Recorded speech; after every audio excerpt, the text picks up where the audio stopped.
Isa siyang matalinong magnanakaw na nananatiling kalmado kahit na hinahabol siya ng mga SWAT team. Nakasuot lang ng bath towel at nagpapanggap na lokal. Tumakbo siya sa mga bisig ng isang opisyal at nagtago doon.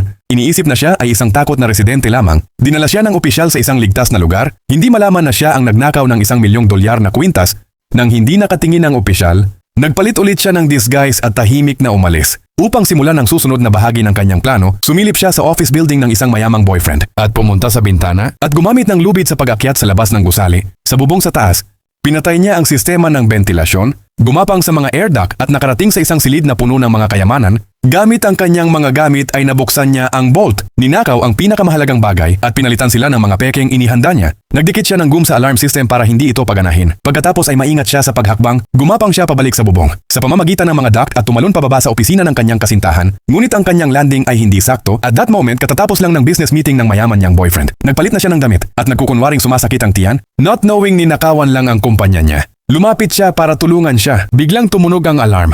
Nataranta si Tycoon at tumakbo papunta sa vault. Iniisip na isa lang itong kalokohan ng isa niyang trabahador. Habang siya ay naliligalig ay tahimik siyang lumabas ng gusali. Nagsimula ang huling bahagi ng plano. Nakipagkita siya sa kanyang kasama na nagpanggap na mga ngalakal at inayos na hindi sinasadyang makilala ang mayaman. Ang kanilang layunin ay ibenta ang mga ninakaw na kayamanan pabalik sa kanya para sa isang malaking halaga. Nang bumalik si Tycoon sa kanyang opisina at tiningnan ng vault, laking gulat niya nang makitang peke ang kanyang mga mahalagang bagay. Wala siyang pinaghihinalaan at masayang binigyan ng mga ngalakal ng isang bag na puno ng ginto kapalit ng pinaniniwalaan niyang tunay na kayamanan habang nagdiwang sila ng kanyang partner. Bigla niyang nakita ang boyfriend na naglalakad papunta sa kanila.